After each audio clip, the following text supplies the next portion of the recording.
When you think of South Korea, you probably think of the brilliance of K-pop, movies that have taken the world by storm, and an economy that always seems to be booming, right? But what if I told you that behind this glitzy facade lurks a dark reality that few know about? Did you know that poverty is still a serious problem there? Did you know that the elderly are among those who suffer the most? Have you ever heard of elderly women resorting to prostitution to survive? Or of a favela in the capital that is the scene of tragedies that the media simply ignores? Grim, isn't it?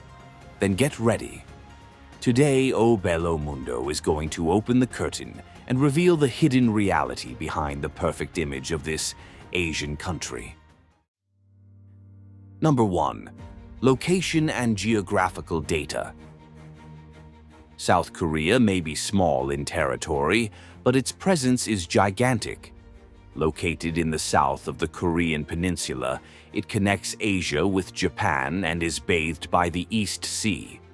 Its geography is full of contrasts. Modern skyscrapers share space with mountains that cover much of the territory, while old and new coexist in harmony. Seoul, the capital, is an example of this encounter. Centuries-old temples coexist with futuristic shopping malls on the banks of the Han River. Every street tells stories of resistance and transformation, with markets teeming with Korean culture and street food. 70% of the country is mountainous, most notably Mount Hallasan on Jeju Island. This extinct volcano makes Jeju a natural paradise with beaches, flowery fields, and lava caves. Rivers such as the Nakdong and the Han have been essential to the agriculture and growth of the country, which has become one of the Asian tigers. The seasons transform the scenery, from snow-capped peaks in winter to cherry blossoms in spring. And we can't fail to mention the Yellow Sea. It's not exactly yellow. The hue comes from the sediments of Chinese rivers. As well as being curious, it has had great historical importance as a trade route and the scene of battles. Number 2. History. South Korea's history is a true saga of challenges, conquests, and transformations. Today known for its skyscrapers, cutting-edge technology, and pop culture, its trajectory is marked by decisive moments. At the beginning of the 20th century, Korea was occupied by Japan between 910 and 945. During this period, it was treated as a colony. Natural resources were exploited and local culture repressed. Koreans were forced to adopt the Japanese language and customs, while many faced forced labor. With the end of the Second World War came liberation, but also the division of the peninsula. The Cold War resulted in the separation into two territories. In the north, a communist regime led by Kim Il-sung under Soviet influence. In the south, a republic supported by the United States. The conflict soon escalated into the Korean War in 1950, a devastating confrontation that ended with an armistice in 1953, but never with formal peace. To this day, the demilitarized zone cuts across the peninsula, symbolizing the constant tension between the two sides. Over the following decades, the country went from a devastated agrarian economy to one of the fastest growing in the world.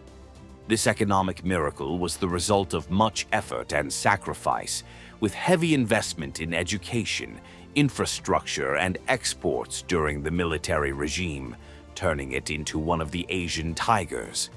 Companies like Samsung and Hyundai have become global icons.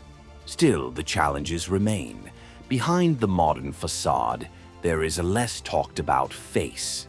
I would even go so far as to say a dark one, which you will get to know now. Number 3. Demographic challenges. South Korea, like other countries, faces the problem of a rapidly aging population. With life expectancy projected to reach 90 by 2030, the country has one of the oldest populations in the world. But the real problem isn't living longer. That's actually an achievement. The issue is that South Korea also boasts the lowest birth rate on the planet, and this creates a huge demographic imbalance. Since 2015, the government has been striving to reverse this trend with financial incentives, such as housing subsidies and benefits for families with children. But so far, the results have been modest. The problem with this is that with a rapidly aging population and fewer young people to support it, the pressure on health and welfare systems increases, and economic growth is at risk of slowing down. And this, as you will see, is a cycle of tragedy. And why so many people avoid having children, know that the reasons are complex. Long working hours, stagnant salaries, and the skyrocketing cost of living make many young people think twice, 3 times, or even more before starting a family. Raising children in such a competitive and demanding environment is no easy task. In addition, Korean women are changing their perceptions and priorities. Number 4. Machismo and domestic violence. Historically, and especially in Asian cultures, women have been raised to be submissive. And even though the world is advancing in so many areas, this submissiveness is still visible in many ways. An example, just look at Chinese women. To this day, they suffer from stigma and prejudice if they don't follow certain rules set by society. Did you know, for example, that parents in China still advertise children, especially unmarried daughters, in squares, as if they were in a marriage market? In addition, there are courses that teach women how to behave at weddings. But of all the questionable teachings, perhaps the most absurd is, if he hits you, don't hit back, hold on, and don't ask for a divorce. But back to South Korean women. The situation in South Korea is not very different. Like Chinese women, many Korean women face a society that is still prejudiced and often extremely sexist. However, things are starting to change, and more women are giving up looking for local partners. There's even a movement that has sprung up there called 4B, which means, in free translation, the 4 don'ts. Don't date, don't have intimate relations, don't get married, and don't have children. While in TV dramas, Korean men may seem like perfect princes, cute, romantic, and attentive, the reality, according to many Korean women, is quite different. A recent survey shows that around 65% of women in the country don't want to get married or have children. Why? The high rate of domestic violence in the country means that, for many, marriage is just a gateway to even bigger problems, and structural sexism is present everywhere. To give you an idea of the level of machismo, a Seoul politician even blamed women for the increase in tragedies involving men in the country. He claimed that by entering the job market, women are stealing men's jobs, which, according to him, is driving Korean women away from marriage and consequently leading men to take their lives. This is exactly why women are moving away. The result is low interest in marriage, an almost non-existent birth rate, and a generation increasingly disillusioned with the idea of forming a family. And if you think the challenges end there, you're wrong. Behind all the cultural brilliance and cutting-edge technology, there is a dark problem: poverty. Number 5. Parasite and Round 6 of real life. Behind the glitz of South Korea's technological showcases and economic success lies a grim reality that rarely gets the spotlight. Although the country is ranked 23rd in the United Nations Human Development Index, ahead of nations like Italy, France, and Spain, more than 16% of South Koreans live in poverty. You know that saying that art imitates life? In South Korea, that couldn't be more true. Poverty and class disparity were brutally exposed in the film Parasite and in the series Round 6, which brought the reality of many to the screen by showing the parallel lives of those who have everything and those who can barely survive. In the case of Parasite, for example, we see a portrait of the Banjihas, the famous basement houses. These dwellings, which have become a symbol of inequality, are one of the few affordable options in Seoul's notoriously expensive real estate market and are inhabited by young people and people on low incomes.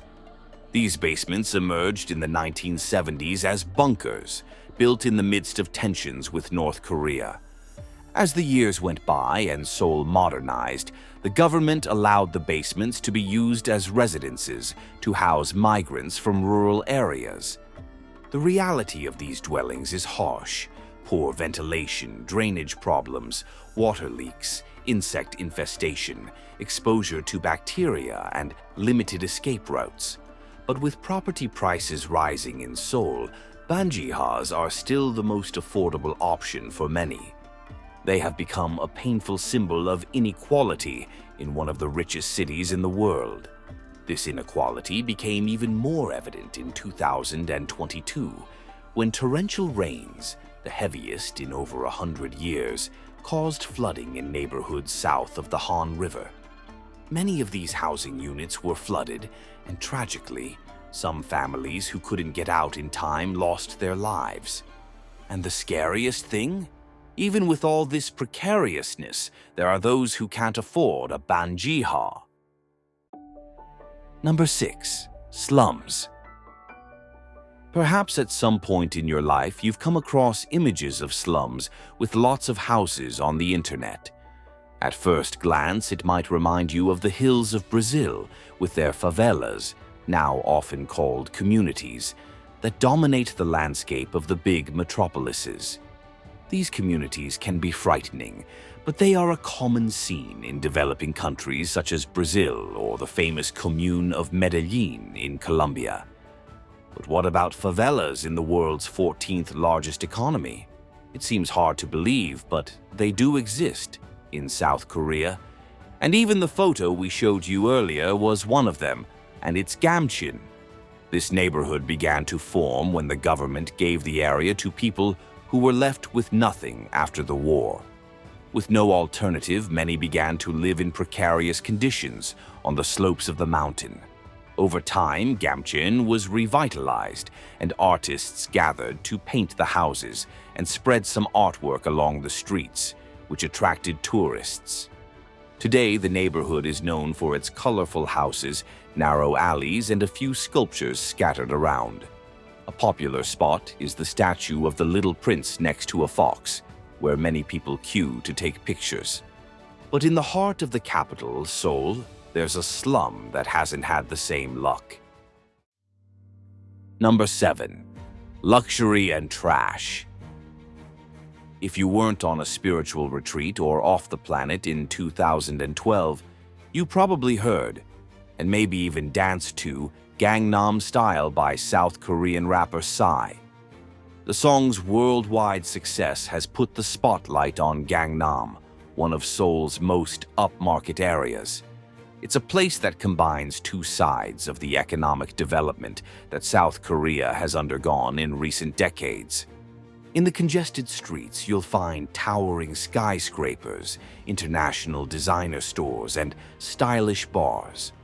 But all it takes is a short walk to find a stark contrast, an area where poverty is very real. Less than 5 kilometers separate the two worlds, but the distance between them seems much greater.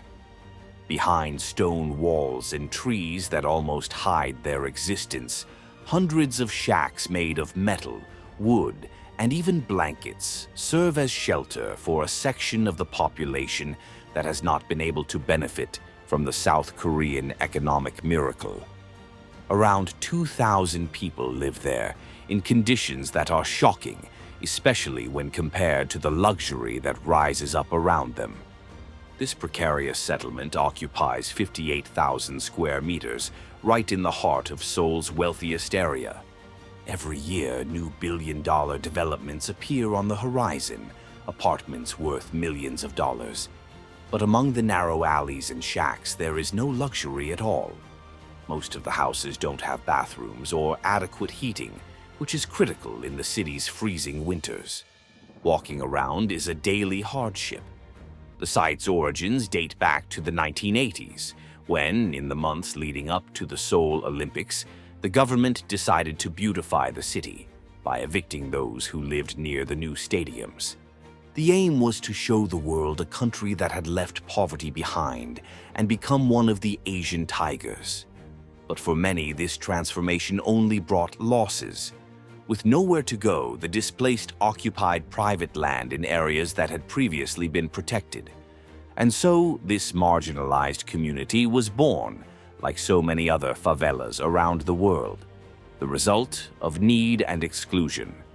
Today, its residents support themselves with informal jobs, such as collecting cardboard for recycling or sporadic services, barely making ends meet.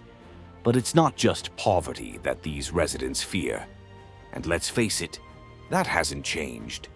To this day, South Korea has implemented several controversial urbanization programs in its big cities, which basically evict low-income populations to make way for high-end developments. Not to mention that South Korea is prejudiced, very prejudiced. And for those who have made it, these people are nothing more than pariahs, and so it's as if they don't exist. Living in a slum is synonymous with absolute failure. And for many, it's almost as if these people should disappear. Sad but true. The municipality doesn't hide its objective. The residents of Goryeo have no place there. For years, the authorities have been working to remove them, setting up police posts to prevent new occupations and demolishing houses whenever they become unoccupied. In 2012, with the explosion of Gangnam Style showing the world all the glitz and wealth of Seoul, the poverty nearby became even more of a nuisance. This was enough to prompt an accelerated eviction project. But like so many promises, it seems it never got off the ground. In 2014, a major fire brought the favela back into the spotlight. Development plans were announced, with promises of relocation for the residents. But nothing has moved forward. Everything is dragging on in an endless tug-of-war between landowners, residents, and the authorities. The owners of the land where around 2,000 people live want the area back, planning to build a billion-dollar development. But for those who live there, this only increases uncertainty and fear. And tragedy came knocking again in 2023, when another huge fire destroyed 60 houses. Firefighters fought for 5 hours to put out the flames, which were fed by cardboard and wooden shacks. The authorities say they are taking care of the situation. They promise that this time the residents will be relocated with dignity. But the truth is that nobody knows exactly where they will go. Number 8. Human tragedies involving the elderly. And as if the situation wasn't grim enough already, it manages to get even worse. Remember the prejudice we mentioned earlier? Well, it doesn't just come from outside. It often affects the residents themselves, creating a psychological burden that few can carry.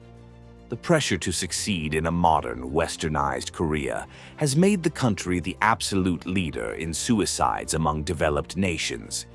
Every year, around 30 people out of every 100,000 inhabitants take their own lives.